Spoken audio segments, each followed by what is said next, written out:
ఇక డీటెయిల్స్ చూస్తే కేంద్రంలో కాంగ్రెస్ అధికారంలోకి రాగానే కులగణనను చేపడతామని డిప్యూటీ సీఎం భట్టి విక్రమార్క చెప్పారు.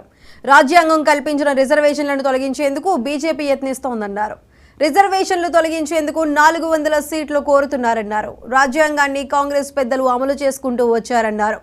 రిజర్వేషన్ల ద్వారానే ఎస్సీలు గిరిజనులకు అవకాశాలు వచ్చాయన్నారు. సంపద, వనరులు, అధికారం కొద్ది మంది చేతుల్లోనే నలిగిపోతోందని భట్టి అన్నారు.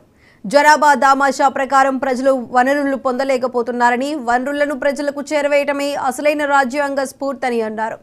దేశంలో 90% ప్రజల హక్కులు కాలరాసేందుకు బీజేపీ కుట్ర చేస్తోందని భట్టి చెప్పారు.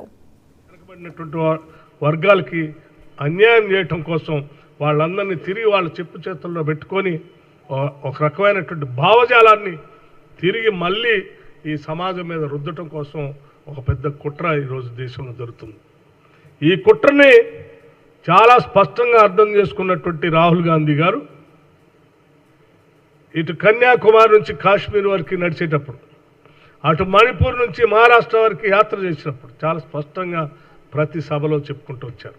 మీకోసం నేను ఉన్నాను, ఇది ప్రజలందరికీ చెందాలి. ఈ దేశ సంపద వనరు అందరికీ చెందకుండా కొద్ది మంది క్రోనీ క్యాపిటలిస్టులకి కట్టబెడుతూ ధారాదత్తం చేస్తూ ఈ భారతీయ సమాజాన్ని ఓ బానిసలాగా మార్చడం కోసం మరొక ప్రయత్నం జరుగుతుంది దేశంలో. దాని నుంచి కాపాడుకోవటం కోసం మనందరం ఏకోన్ముఖంగా పోరాటం చేయాల్సిన అవసరం ఉందని చెప్పి ఆయన పిలుపిచ్చారు. ఆ పిలుపుని మనం ముందుకు తీసుకొని పోతూ ఈ దేశంలో ఉన్నటువంటి బలహీన వర్గాలు, ఓబీసీలు, ఎస్సీలు, ఎస్టీలు వారి భవిష్యత్తు నిలబెట్టుకోవటం కోసం, ఈ దేశంలో ఎక్కడా కూడా ఎవరి చేతిలోనో బానిసలుగా మారకుండా ఉండటం కోసం మన కోసం పోరాటం చేసేటువంటి కాంగ్రెస్ పార్టీ భావజాలాన్ని ముందుకు తీసుకొని పోతూ రేపు జరిగేటువంటి సాధారణ పార్లమెంట్ ఎన్నికల్లో పెద్ద ఎత్తున కాంగ్రెస్ పార్టీకి ఓట్లేసి గెలిపించవలసిందిగా కూడా విజ్ఞప్తి చేయడం కోసం నేను మీ ద్వారా రాష్ట్ర ప్రజలకి, దేశ ప్రజలకు కూడా విజ్ఞప్తి చేస్తూ ఉన్నాను. ఉన్న వాస్తవ విషయాలు ఈ రకంగా ఉంటే ఇవి చెప్పడం కోసం ఎవరైనా ప్రయత్నం చేస్తే వాళ్ళ మీద తప్పుడు కేసులు పెట్టి ఢిల్లీ దాకా పిలిపించి ఆ ఢిల్లీలో మీ పైన విచారణ చేస్తామని చెప్తా ఉన్నారు. ఏం బెదిరిస్తా ఉన్నారా? ఒక రాష్ట్ర ముఖ్యమంత్రి, తెలంగాణ రాష్ట్రానికి సంబంధించిన ముఖ్యమంత్రి పైన ఉన్న వాస్తవాల్ని ప్రజలకు వివరించడం కోసం ప్రయత్నం చేస్తే కేసులు పెట్టి ఢిల్లీకి రమ్మని పిలుస్తా ఉన్నారు.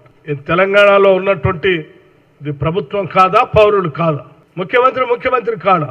మీరు ఏ రకంగా ఈ ఫెడరల్ స్పిరిట్ ని దాటి ఏ రకంగా ఈ నియంతృత్వ పోకళ్ళతో భయభ్రాంతులు గురి చేసి మీ భావజాలాన్ని బయట బట్టబయలు చేసినందుకు బెదిరించి కేసులు పెట్టి లోపలేస్తా అంటే ఇది ప్రజాస్వామ్యానికి అత్యంత ప్రమాదకరమైనటువంటి ఆలోచన విధానం. ఇది సరైనది కాదని చెప్పి చాలా స్పష్టంగా ఖండిస్తూ మేము చాలా స్పష్టంగా కాంగ్రెస్ పార్టీ ఆలోచనని, భావజాలాన్ని చెప్పటమే కాదు ఈ ఫెడరల్ స్పిరిట్ ని కూడా కాపాడుకోవాల్సిన